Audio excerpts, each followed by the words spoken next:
Vamos, pessoal, boa noite. Boa noite, agora dando início à gravação da aula de hoje, que todos sejam bem-vindos à aula, bem-vindes a todos. Meu nome é Karina de França Silva Vale, eu sou mais conhecida como Karina França, e a aula de hoje é de Sociologia. E o tema da aula de hoje é Democracia versus Pandemia. Eu acho importante, pessoal, eu ressaltar o seguinte: antes de pensar nessa aula, eu conversei bastante com os demais professores, os professores aí da frente das humanidades, que dão aula de história, juntamente com outros professores e também outros professores de sociologia, e eles acharam muito importante a gente trabalhar temas em blocos e temas do nosso contemporâneo, da atualidade. E surgiu a ideia da gente trabalhar com vocês, nessa primeira fase do cursinho, a pandemia, né? Porque a gente sempre estuda, tanto na história quanto na filosofia, na sociologia, momentos históricos distantes da gente. E a gente tem que se dar conta que nós estamos vivendo um momento histórico, nós estamos ainda na pandemia do Covid-19, a pandemia não acabou. Então, isso foi sendo conversado entre os professores, e a gente sabe que a pandemia escancarou muita coisa, né? A pandemia trouxe muita coisa à tona, na maioria das vezes coisas muito desagradáveis, coisas que os nossos corpos são atravessados, né, diariamente, coisas muito violentas que nos atacam diariamente, e a pandemia justamente serviu para deixar isso tudo mais escancarado. Parece que as opressões aumentaram com a pandemia, né?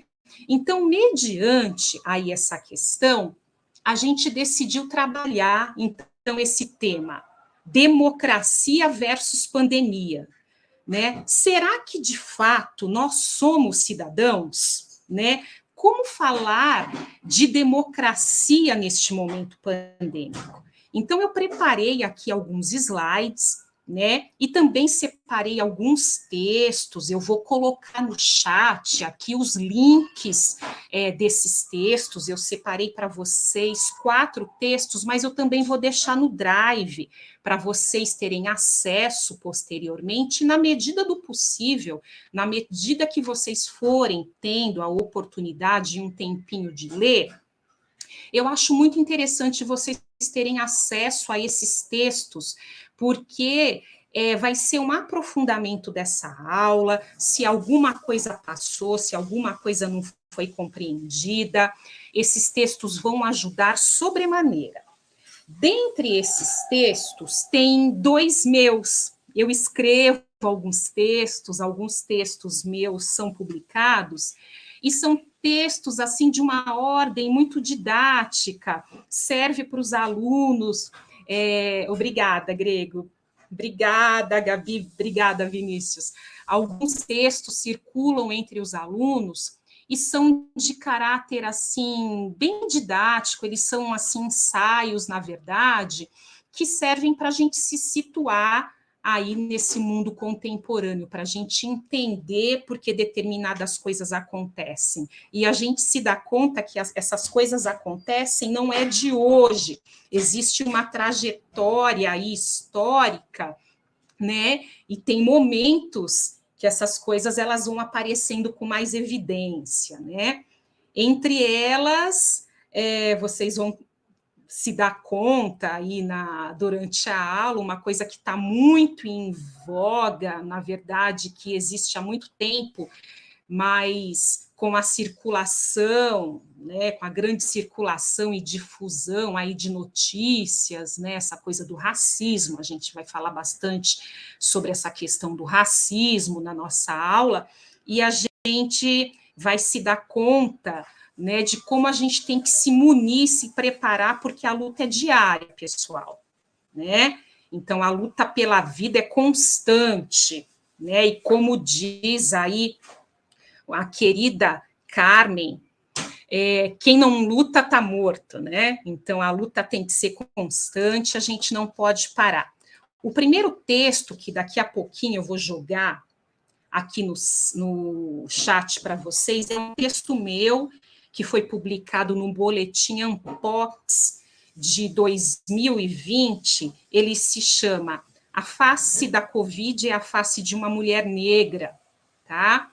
Então, é um texto que eu gosto bastante, é um texto fácil de compreender, ele saiu aí no Boletim Cientistas Sociais da Unpox, né? A face da Covid-19 é a face de uma mulher negra, e porque a questão étnico-racial foi uma temática muito discutida, né, na pandemia do Covid-19.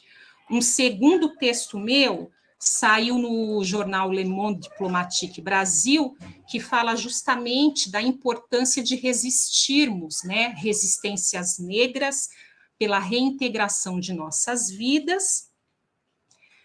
Um terceiro texto é do professor Renato Nogueira, um texto que saiu na revista Cult em 2018. Aí ele pega a gente assim de surpresa, ele lança a seguinte pergunta: a democracia é possível? Então, esse texto do professor Renato, se vocês tiverem a oportunidade de ler, seria ótimo, porque dialoga muito com a nossa aula. E a base do texto dele é um filósofo, um dos mais aclamados na atualidade, que é o Achille Mbembe. E o quarto e último texto que vocês poderão ler, que é uma indicação minha, é um texto que está no meu coração, é o texto da Lélia Gonzalez, Racismo e Ceticismo na Cultura Brasileira. Eu vou agora colocar aqui os slides, pessoal. Só um momento, por favor.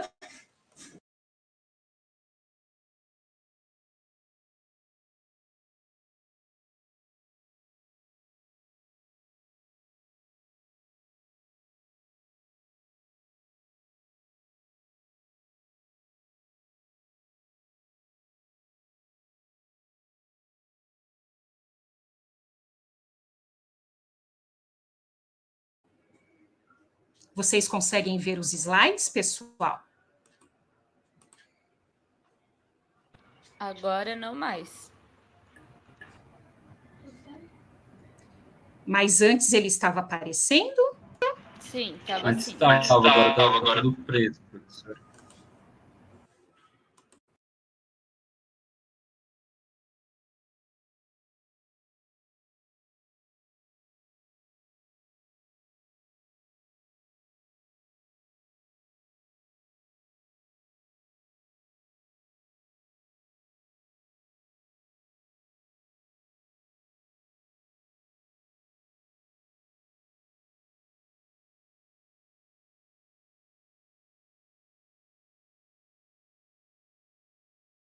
Aí coloque isso para baixo, senão...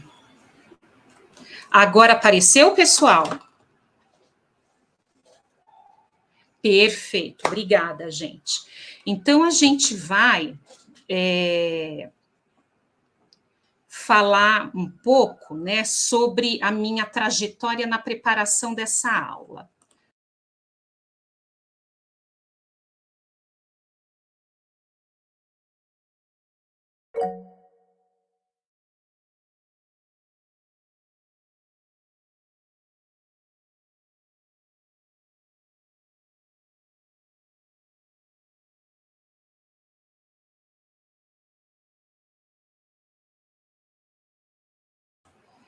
Ok, pessoal? Podemos ir? Podemos prosseguir?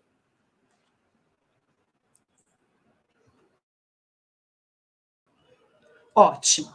Então, a gente já apresentou a temática da aula e eu dei a justificativa, eu expliquei a razão da escolha desse título, desse tema, né?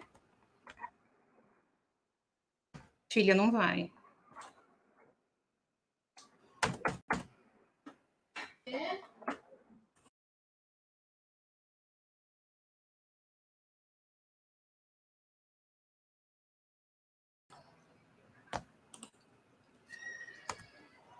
Certo. Vocês conseguem ver o slide do professor Renato Nogueira, só para eu me certificar que o slide está andando?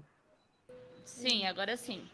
Perfeito. Desculpem aí as falhinhas técnicas, mas a gente vai se ajustando. Então, Acontece. gente,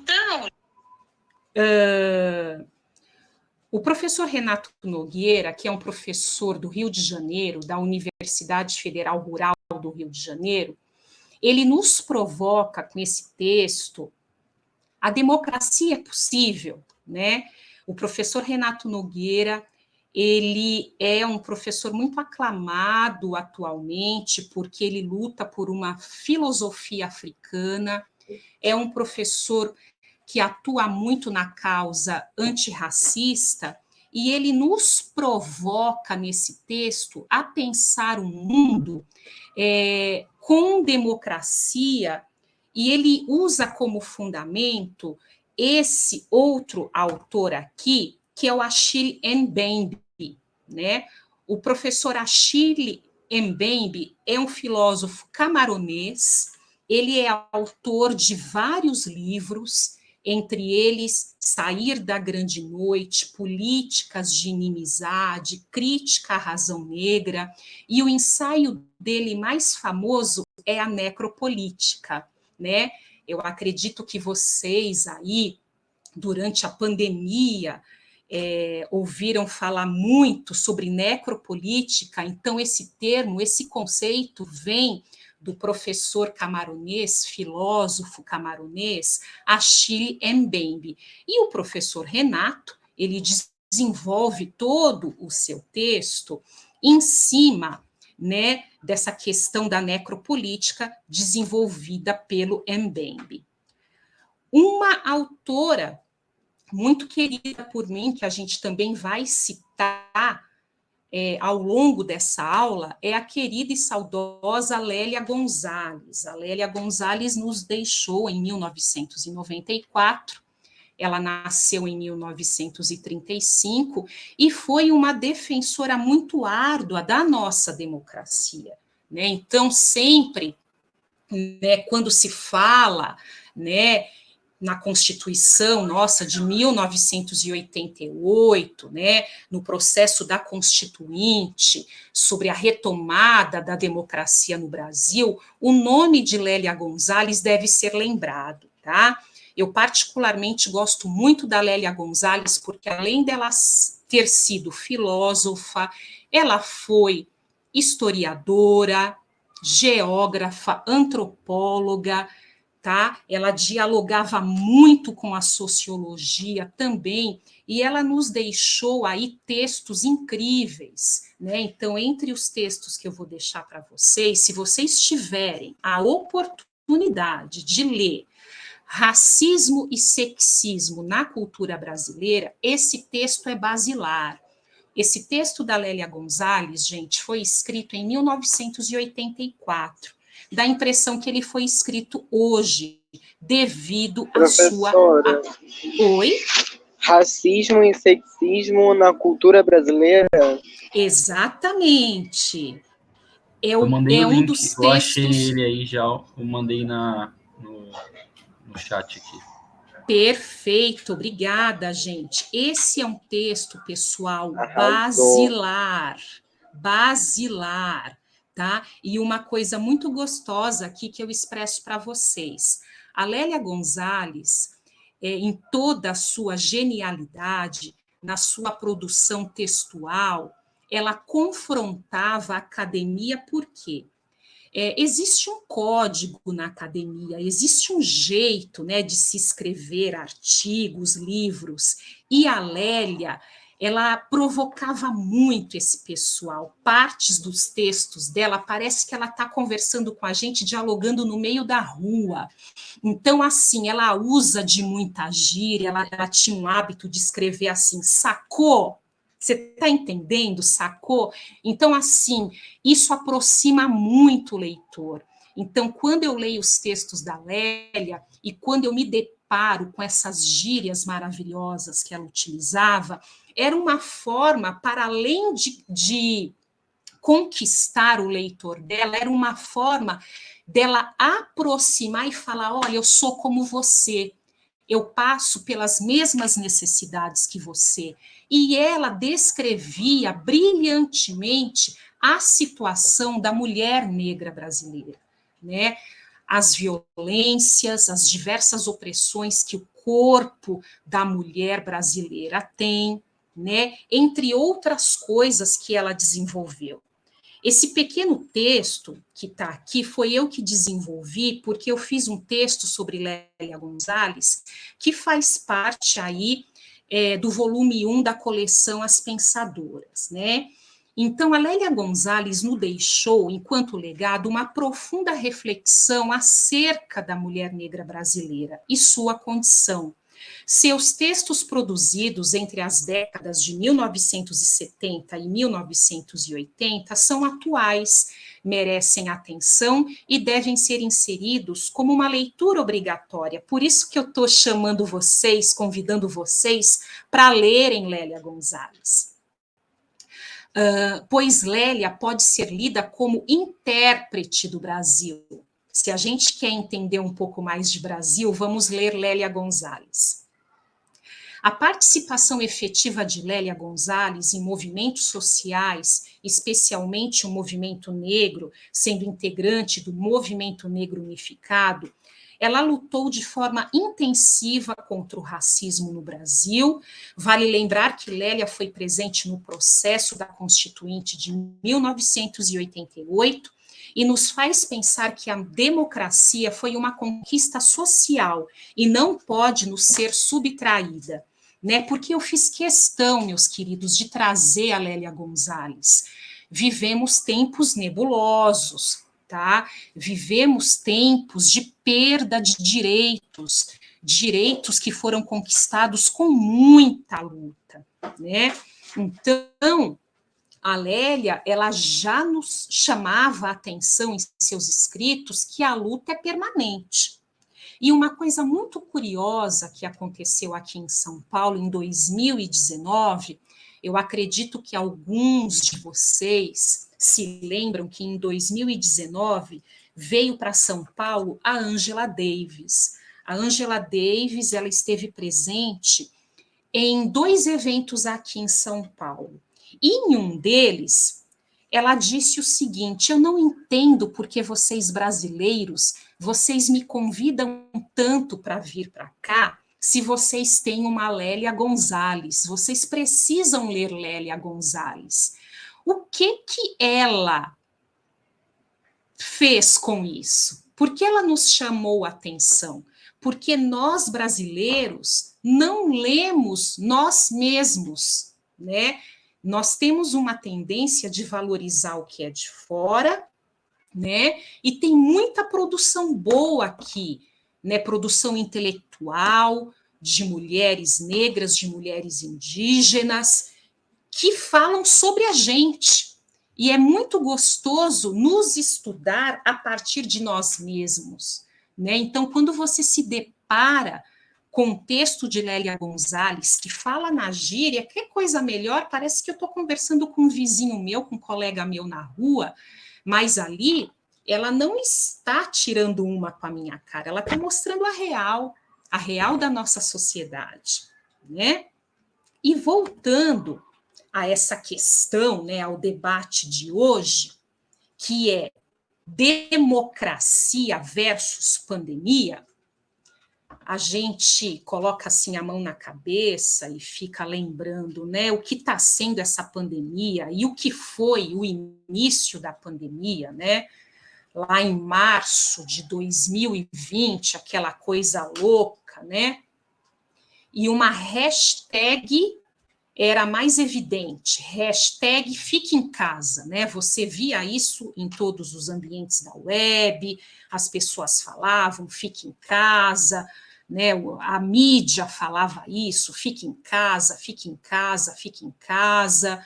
Mas aí, novamente, você coloca a mão na cabeça e começa a pensar, né? Fique em casa? Quem ficou em casa naquele período, pessoal? Será que essa coisa da hashtag fique em casa, isso de fato foi para todas as pessoas? Isso valeu para todo mundo? né? Como foi isso? E é com base nessa programação que a gente vai entrar aqui no debate para valer, né? Sobre democracia. Essa coisa fique em casa valeu para quem? Quem de fato ficou em casa, né?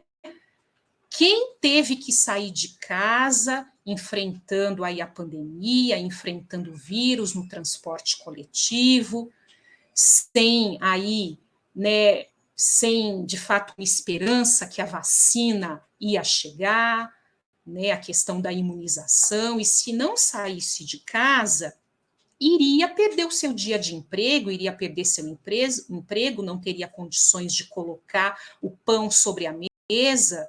Então, pensar sobre essas questões da ordem social é muito importante. E isso, no contexto pandêmico, ficou muito evidente, ficou muito escancarado. Isso bateu a porta da nossa casa, isso entrou na nossa casa, esses temores, né? E quando a gente fala em democracia, pessoal, o que é democracia, né? A gente tem que voltar lá na Grécia Antiga, né? Então, a democracia, ela começou a ser discutida lá em Atenas, na Grécia Antiga, né? Então, se pensava que determinados poderes, né, enfim, determinadas coisas importantes para a polis, para a cidade, precisavam ser discutidas com gente do povo, tá? Então, a democracia, ela nasceu com essa ideia das coisas serem discutidas em assembleia. Mas já naquela época, na Grécia Antiga, em Atenas, não era todo mundo que participava dessas assembleias, né? Por quê? Se a gente voltar um pouco na história, a gente vai perceber que as mulheres, de forma geral, não participavam dessas conversas. Elas não iam às assembleias porque a mulher não era considerada cidadã. E também a gente tem que lembrar que na Grécia Antiga tinha muita gente escravizada. Então, escravo nem passava perto da assembleia. Então, essas discussões, o debate político, o que virava de fato pauta política, eram discutidos entre poucos, pessoas da elite, né, senhores de escravos, senhores de terra, quem tinha poder. Então, essa coisa, né, discutir sobre democracia era algo para poucos, né? Então, a discussão da ordem política, desde a Grécia, já nasceu como algo para poucos.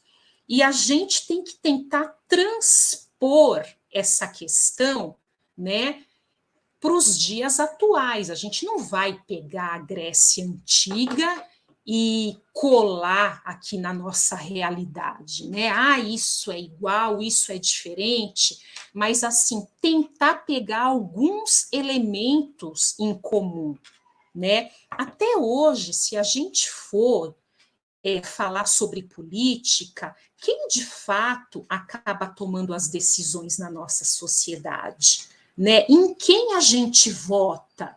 Nós votamos nos nossos, né? Nós votamos, de repente, em pessoas que realmente nos representam. Nas reuniões de condomínio, né? Nós participamos nas escolas das nossas crianças, quando tem algum tipo de reunião envolvendo a comunidade, nós vamos, né?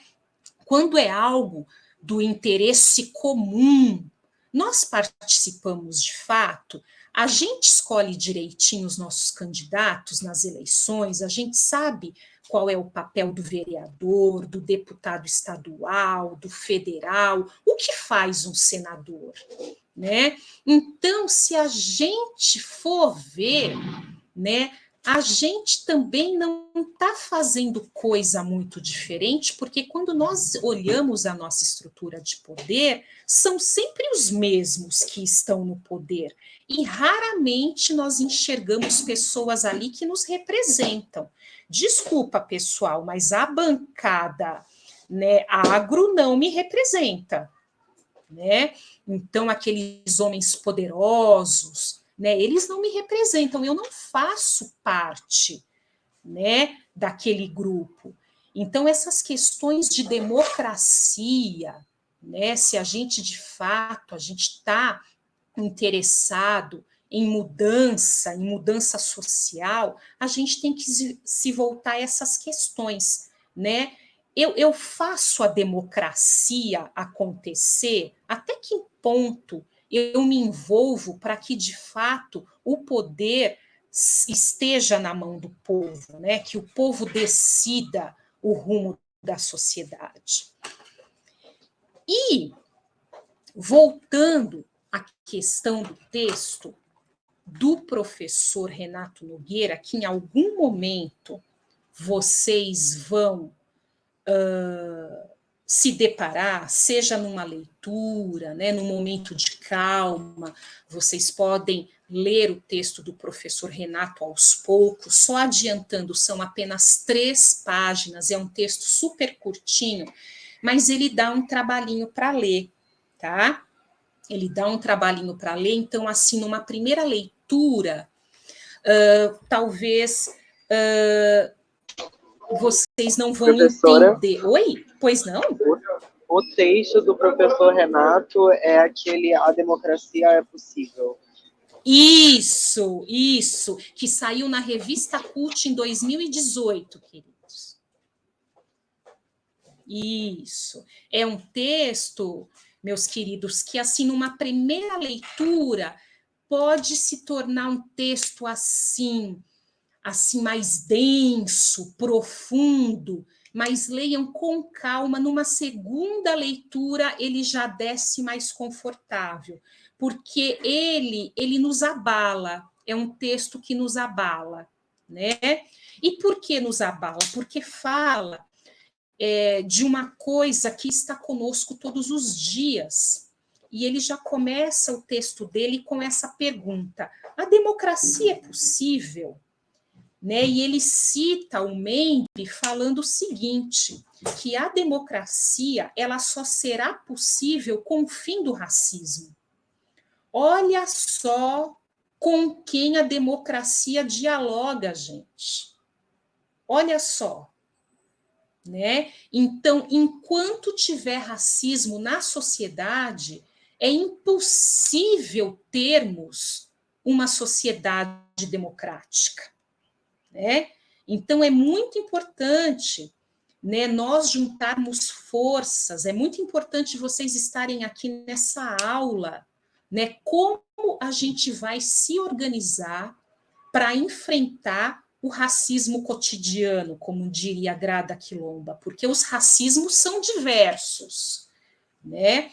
Os racismos são inúmeros, desde o jeito que eles olham para a gente até não pegar a gente numa vaga de emprego, porque a gente mora longe, na periferia, né? Ou porque eu não sou clara o bastante, ou porque eu não sou magra o bastante, ou porque, né, enfim, N questões. O racismo, eles têm vários tentáculos, mas a subtração do racismo é fundamental para a democracia, de fato, existir, né? E, mais uma vez, citando o texto do professor Renato, ele fala o seguinte: democracia seria justamente o exercício do poder sem que os grupos políticos e instituições fossem constituídos por raças. A partir desse ponto de vista, o racismo é o rival estrutural da democracia. O discurso racial e suas implicações corroem e destroem a possibilidade do regime democrático. Em poucas palavras, a democracia e o racismo são incompatíveis. Então, pessoal, a gente chega aqui no ponto principal da aula de hoje, né? A gente está falando desse momento histórico, do contexto pandêmico, a gente está agora pensando a pandemia, olhando para uma possível democracia. Olha só como a gente está tensionando essa aula, né? Então, se a nossa sociedade é racista, e a sociedade brasileira é muito racista, um racismo muito sofisticado, existe até um termo na academia que fala racismo à brasileira. Mas agora, na pandemia, isso ficou assim muito evidente. Olha só com quem temos que lutar para que, quem sabe, um dia a nossa sociedade se torne democrática, né? E, mais uma vez, a gente apresenta aqui a questão da violência interseccional, né? E como ela age no corpo da mulher negra brasileira. Né? Por que eu estou falando violência interseccional? Porque é uma violência que ela dialoga pelo menos com 3 elementos, com gênero, raça e classe. Eu estou falando de que gênero? O gênero feminino, a mulher. Eu estou falando de que classe? Eu estou falando de uma mulher pobre. E que raça? Negra. Eu estou falando aqui de uma mulher pobre e negra. Essa mulher, ela tem a violência interseccional atravessando o seu corpo, tá? Então é um conjunto de opressões que atravessam o corpo da mulher negra brasileira. Por que eu estou trazendo esse elemento interseccional, esses elementos que se cruzam quando a gente vai falar das várias opressões que sofrem a mulher negra brasileira? Porque isso pode ser tema, gente, de redação em diversos vestibulares por aí, em diversos processos seletivos. Eu sei que muitos de vocês estão em busca, né, aí da continuidade dos estudos, e vocês terão que fazer redações, e boas redações. Então, esses temas, né, de violência de gênero, classe, raça, essa questão da interseccionalidade, prestem atenção nesse nome, intersexualidade, a violência interseccional, né, que é a junção de opressões que pode ser gênero, classe, raça, isso pode ser tema de redação, né? Democracia pode ser tema de redação, pandemia nem se fala, né? Há uns anos atrás, há poucos anos atrás, foi em 2018, se eu não estou enganada, eu fui num grande evento que se falava o seguinte: fins da democracia, e era um grande ponto de interrogação, né? E, de repente, a gente se vê na atualidade com os nossos direitos, né, sendo subtraídos, muita violência, contexto pandêmico, guerras diversas acontecendo, e não é apenas a guerra da Ucrânia, né, que está acontecendo, as guerras em território africano sequer são noticiadas, né? E o que a gente vê, perdão, eu estou voltando aqui nessa citação da Lélia Gonzalez, que eu acho importante. E por que eu coloquei aqui essa parte da Lélia Gonzalez? Só lembrando que a primeira vítima de Covid no Brasil foi uma mulher negra e empregada doméstica, Cleonice, no Rio de Janeiro. Eu não sei se vocês se lembram disso. Então, a primeira vítima do Covid no Brasil ser uma mulher negra empregada doméstica, isso é muito forte. Por quê? Os patrões de Cleonice chegaram da Europa numa viagem de férias, eles trouxeram o vírus e passaram para Cleonice. Eles estavam mal, mas eles não deixaram Cleonice se cuidar e ir para a casa dela. Eles forçaram Cleonice a ficar dentro da casa cuidando deles. Eles melhoraram, porque cada um tinha, né, o seu respectivo convênio médico, e Cleonice não. O que aconteceu? O casal se recuperou e Cleonice veio a falecer. Então, com isso, essa coisa muito triste, né, a gente cita a Lélia Gonzalez, mas é justamente na Negra Anônima, habitante da periferia, nas baixadas da vida, quem sofre mais tragicamente os efeitos da terrível culpabilidade branca, exatamente porque é ela que sobrevive na base da prestação de serviços, segurando a barra familiar praticamente sozinha. Isso porque seu homem, seus irmãos ou seus filhos são objeto da perseguição policial sistemática, esquadrões da morte, mãos brancas, estão aí matando negros à vontade. Observe-se que são negros jovens, com menos de 30 anos. Que se veja também quem é a maioria da população carcerária deste país. Cabe de novo perguntar como é que a gente chegou a esse estado de coisas, com abolição e tudo em cima? Olha só o que a Lélia nos traz. Abolição para quem, né, gente?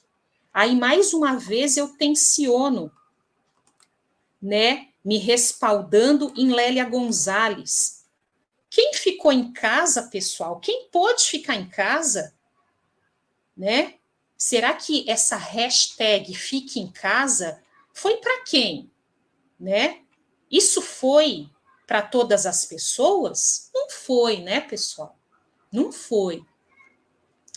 Então, gente, eu vou parar aqui a minha apresentação.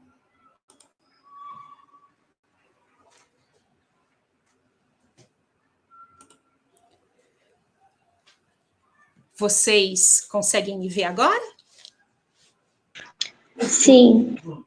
Certo. Eu vou colocar aqui os links para vocês no chat. Vocês gostariam, queridos, de fazer algum comentário? Deixa eu ver se tem algum questionamento aqui no chat. Olha aqui, a Gabi Costa colocou. Eu posso te chamar de Gabi, Gabi Costa? Exatamente, o povo só sente que é europeu morrendo.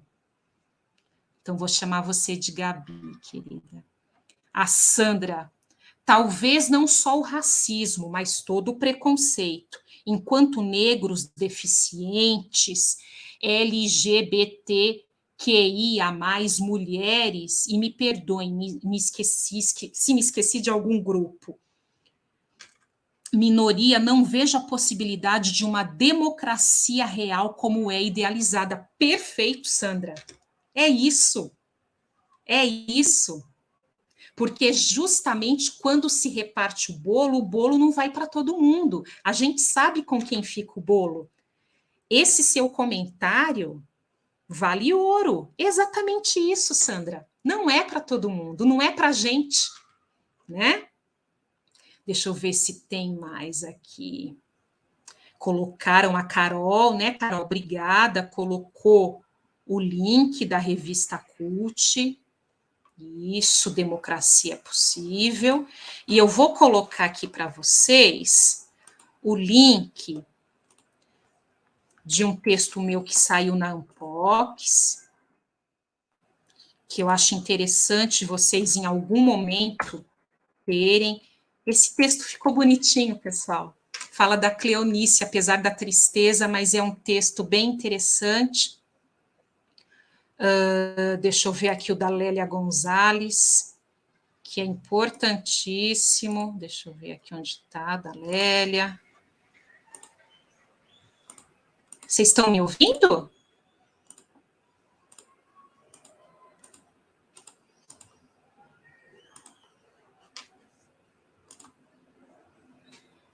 Perfeito. Vou colocar aqui também um meu do Lemon, e deixa eu achar aqui o texto da Lélia. Ô, professora, manda pra gente pelo WhatsApp, porque por aqui eu Mando não tudo. consigo copiar o link. Por favor. Perfeito. Quem falou aí, querida? A Beatriz. Tá bom, Bia, eu mando, Obrigada. amor.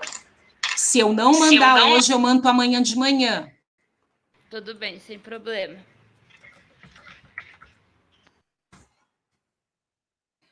Já estou aqui pegando o texto da Lélia. Esse texto da Lélia, pessoal, é importantíssimo. Esse texto, ele é muito discutido. Isso. Então, os 4 textos que eu falei, os links estão todos aqui. O primeiro a ser colocado foi da revista CUT, a Carol fez a gentileza de colocar, mas fiquem despreocupados que amanhã, no máximo amanhã cedo, eu mando tudo por e-mail, tá bom? Obrigada pela presença de vocês, muito obrigada. A gente se vê na próxima aula. Obrigada a você, Juliana Avanço, Cauê, muito obrigada. Eu adoro quando vocês colocam essas palminhas. Muito obrigada, Gabi, muito obrigada. E a gente vai se falando. Sou eu quem agradeço a presença de vocês. Eu espero. Deixa eu ver aqui a lista de presença. Vocês estão me falando da listinha de presença, né?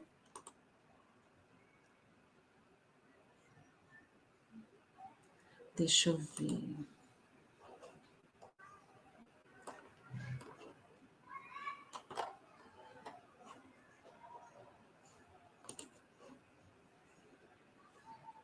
Tá, eu agradeço a aula. Mas vocês estão preocupados com a lista de presença. Deixa eu ver aqui.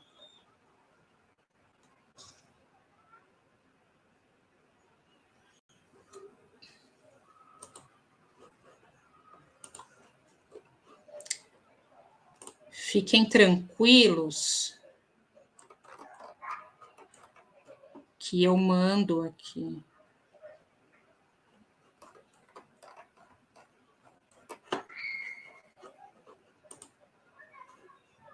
Pessoal, muito obrigada, viu? Até a próxima aula.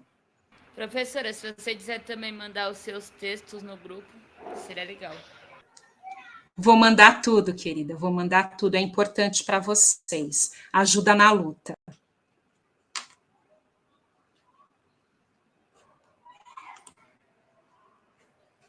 Obrigada, pessoal. Boa noite, gente.